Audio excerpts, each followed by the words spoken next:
Everyone, welcome to officers अड्डा 24/7। This side से आरती। और अब आपको पता है आपके CIB एग्जाम्स में केवल 1 मंथ रह गए। ये 1 मंथ आपके लिए बहुत इंपॉर्टेंट है बिकॉज CIB कोई छोटा मोटा कोर्स तो नहीं है। यहाँ पे आपको बहुत सारी वेराइटी ऑफ चीजें मिलने वाली रहती है। तो यहीं पे आपकी पढ़ाई में एक वैल्यू एड ऑन करने के लिए यहाँ पे आप लोगों के लिए छोटी छोटी 10 मिनट्स कॉन्सेप्ट लेके आ चुके हैं, जो कि आपका ABFM है, जहाँ पे आपको थ्योरी से थोड़ा ज़्यादा डील करना पड़ जाता है। तो ये थ्योरीज आपको याद होने लग जाए, रिटेन होने लग जाए करके ये वीडियोस आपके लिए आ चुके हैं। इसके पहले हमने मोर देन 30+ वीडियोस यहाँ पे अपलोड कर चुका है। आई होप आपने उसे देखा होगा। और ये देखिए, याद रखिएगा, जो आपका CIB एग्जाम है, यहाँ पे ना कोई एक स्पेसिफिक आप बोलेंगे कि यही पैटर्न में आता है तो ये बिल्कुल गलत है। ठीक है, ये गलत, और ऐसी गलत बातों पे मैं तो आपको बिल्कुल भी नहीं बोलूंगी। देखिए, यहाँ पे एग्जामिनर है, उसका मन जैसा उसे क्वेश्चन फ्रेम करना है वो कैसे भी यहाँ पे क्वेश्चंस को फ्रेम कर सकता है। तो इसलिए हमें यहाँ पे तैयार रहना है कि अगर ये थ्योरी से अगर आपको कहीं भी क्वेश्चन आ जाता है तो आपको ये एकदम से आंसर करते बन जाना चाहिए। ठीक है, तो यहाँ पे आप लोगों के लिए हर एक छोटे छोटे जो टॉपिक्स होते हैं, क्योंकि थ्योरी याद करना थोड़ा दिक्कत तो हो जाता है, थ्योरी याद करने में ना परेशानियां आती ही हैं, तो वो परेशानियों का अल्टीमेट हल है कि आप यूज कर सकते हैं ये 10 मिनट्स कॉन्सेप्ट। और यहाँ पे हमने इसके पहले मोर देन 30 हमने यहाँ पे अपलोड कर दिया है, जिसको आप अगर आप देखना शुरू कर दिए हैं तो बहुत बढ़िया। और इसी के साथ अपने फ्रेंड्स, कलीग्स, आपके जो भी नोन है जो इस बार CIB को देने वाले हैं, आप उनके साथ भी ये जरूर शेयर करिए। चलिए, तो आज ऐसे एक और टॉपिक के साथ हम आ चुके हैं, जहाँ पे हम बात करने वाले हैं अबाउट कंट्रोल टेक्निक्स के बारे में। ये एक बहुत इंपॉर्टेंट यहाँ पे टॉपिक आ जाता है, क्योंकि इसके अंदर हमें कई अलग अलग कंट्रोल टेक्निक्स देखनी पड़ती है। तो बिफोर दैट ये समझ लेते हैं कि कंट्रोल टेक्निक्स क्या होता है। देखिए, यहाँ पे अल्टीमेटली बात तो हमेशा ऑर्गेनाइजेशन की ही होने वाली है। ठीक है, अब चाहे आपके ऑर्गेनाइजेशन की बात करें जहाँ पे आप काम कर रहे हैं, या मेरी ऑर्गेनाइजेशन की बात करें जहाँ मैं काम कर रही हूँ, हम किसी भी ऑर्गेनाइजेशन की बात करें वहां पे एक कंट्रोल हमेशा होना चाहिए।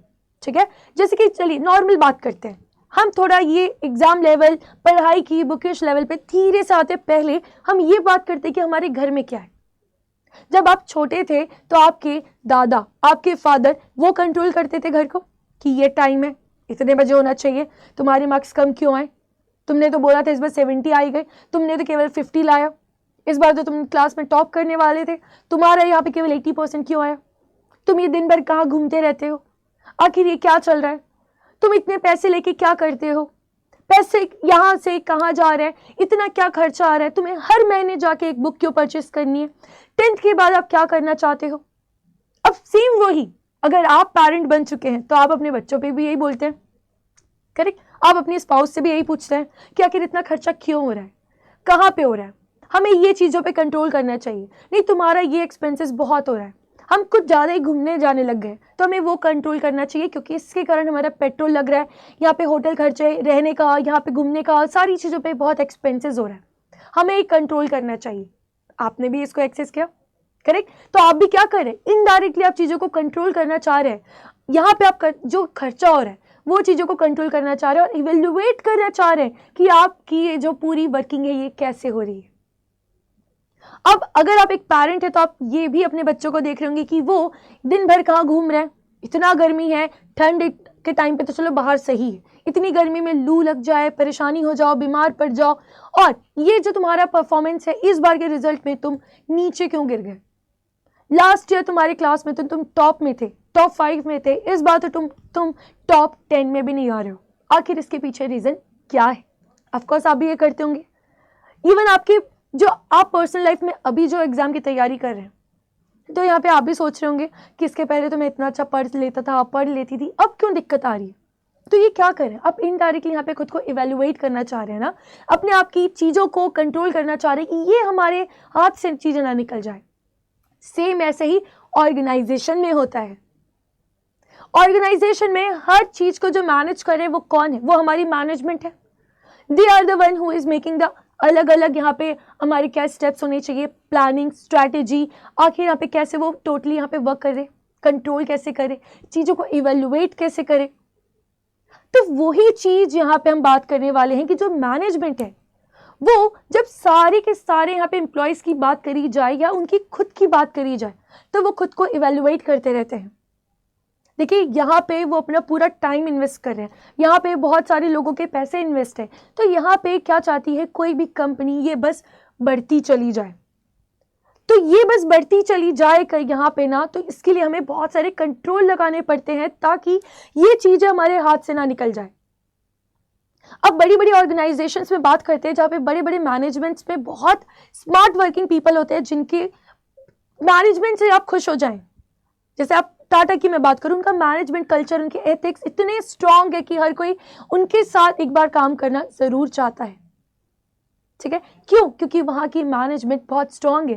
इवन दो अगर आप देखेंगे मैनेजमेंट अल्टीमेटली क्या कर रही है, वो आपके परफॉर्मेंस को इवेल्युएट कर रही है। वो जो पिछले बार हमारा डाउनफॉल था उसको उठाने की कोशिश करती है कि ये गलती हो गई पर ये दोबारा नहीं करेंगे हम।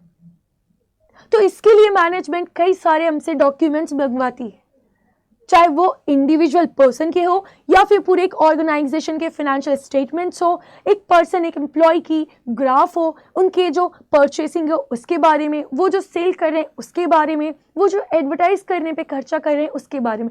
ये हर एक चीज़ के लिए मैनेजमेंट हमेशा चौकन्ना बैठी रहती है। और यहाँ पे मैनेजमेंट की मैं बात करूँ थोड़ा और डीप में, तो मैनेजमेंट ना केवल ये बातों से नहीं होती, बातों से वो चीज़ों को नहीं सुधारती, वो अलग अलग स्टेप्स और टेक्निक्स लगाने लगती है जिससे ये सारी चीज़ों को वो कंट्रोल कर सके। चाहे अब मैनेजमेंट वो इंटरनली चीज़ों को कंट्रोल करना शुरू करे या फिर जो एक्सटर्नल चीज़ें हैं उनके हेल्प से कंट्रोल करना शुरू करे। वो अपने आप को ही यहाँ ग्राफ में इवेल्युएट करे, पिछले क्वार्टर से ये क्वार्टर, पिछले साल से ये साल, या फिर जो उनके कॉम्पिटिटर्स है इस इंडस्ट्री में उनके साथ चीज़ों को इवेल्युएट करें। और यहाँ पे फिर मैनेजमेंट कई सारी टेक्निक्स यूज करती है। आइए हम उसकी भी बात करेंगे। थोड़ा सा पहले बात कर लेते हैं कंट्रोल टेक्निक्स के बारे में। आई होप जो इतने सारे मैंने एग्जांपल्स लिए आपको समझ आ गया होगा। Control techniques give managers access to the specific information as well as the volume of data they need to measure and monitor performance। Ultimately वही बात जो हम इतनी देर से कर रहे हैं कि यहाँ पे जो मैनेजमेंट है उसमें जो मैनेजर है दे आर इवेल्युएटिंग खुद के परफॉर्मेंस, हमारे performance with the help of other organisations के परफॉर्मेंस। और यहाँ पे वो जो इवेल्युएट करी जा रही ये चीज़ों के लिए वो अलग अलग डेटा बुला रहे हैं, ठीक है, जिससे वो खुद को इवेल्युएट कर पा रहे हैं। आइए तो बात कर लेते हैं यहाँ पे वो क्या क्या टेक्निक्स यूज़ करते हैं। एक तो टेक्निक होती है हमारी that is traditional technique, next होती है हमारी मॉडर्न टेक्निक। ठीक है, ट्रेडिशनल टेक्निक में आप देखते हैं personal observations, break even analysis, statistical report और बजटरी कंट्रोल। ये सब चीज़ें आपने कहीं ना कहीं आपके JIB के प्रिपरेशंस में पढ़ी हुई हैं, जैसे break even analysis, correct, statistical reports, budgetary control, ये सारी चीज़ें आपने JIB के मॉड्यूल D में ऑलरेडी पढ़ के आते हैं। यहाँ पे इनको और एलोबरेट करके विद द हेल्प ऑफ फॉर्मूले से भी यूज़ कर रहे हैं, बट ये सारी जो आपने टेक्निक्स पढ़ के रखी हैं ये सारी होती हैं ट्रेडिशनल टेक्निक्स। उसी के साथ अब जो मॉडर्न टेक्निक्स को मैनेजमेंट यूज़ कर रहा है for the evaluation, for the comparison, for the controlling, वो यूज़ करते हैं जैसे रिटर्न ऑन इन्वेस्टमेंट, ROI। यहाँ पे इतना अगर हम खर्चा करके इन्वेस्ट करें तो उससे हमें कितना रिटर्न मिलेगा, वो होता है हमारा ROI, करेक्ट। फिर जैसे रेशो एनालिसिस, कई सारे हम लोग यहाँ पे रेशो एनालिसिस करते हैं, यहाँ पे खुद को इवेल्युएट करते हैं टर्नओवर रेशो के साथ, अपनी प्रॉफिटेबिलिटी को यूज़ करते हैं ताकि हम खुद से इवेल्युएट कर सके और अपने कॉम्पिटिटर्स के साथ इस इंडस्ट्री पे हम किस पोजीशन पे खड़े हैं, हमारी क्या फिजिबिलिटी है, हमारी क्या पोजीशन है, ये पूरी इंडस्ट्री पे वो फाइंड आउट कर सके। तो इसके लिए हम लोग कई सारे रेशोज का भी एनालिसिस करते हैं। इसके बाद रिस्पॉन्सिबिलिटी अकाउंटिंग और PERT एंड CPM, इसका भी मैंने आपके लिए वीडियो स्पेशली पूरा कॉन्सेप्ट समझाया है, तो आप इसको भी जाके चेकआउट कर सकते हैं कि ये क्या होता है। इसी के साथ management information system, management audit, ये सब मॉडर्न टेक्निक्स है जिनसे आप यहाँ पे कंट्रोल टेक्निक्स को इवेल्युएट कर सकते हैं। तो याद रखिए कंट्रोल टेक्निक्स आपकी दो चीज़ों में डिवाइड होती है, दैट इज ट्रेडिशनल टेक्निक और next is your modern technique. Traditional technique पे ये सारी चीज़ें आपको देखने मिलेगी और मॉडर्न टेक्निक में आपको ये सारी चीज़ों को इवेल्युएट किया जाता है। आई होप आपको समझ आ गया होगा कि कंट्रोल टेक्निक्स आखिर क्या होते हैं। चलिए, तो जैसे कि आपको पता है आपके CIB एग्जाम्स में अब ज़्यादा दिन नहीं है। अभी भी अगर आपने बैचेस में एनरोल नहीं किया है तो आप कर सकते हैं, और अपनी पढ़ाई को और बूस्ट करने के लिए यहाँ पे आप लोगों के लिए रिविजन बैचेस भी आ चुकी हैं, जहाँ पे आपको रिविजन बैचेस के साथ केस स्टडी से भी आपको डील करवाया जाएगा, क्योंकि बहुत इंपॉर्टेंट होता है केस स्टडी सॉल्व करना।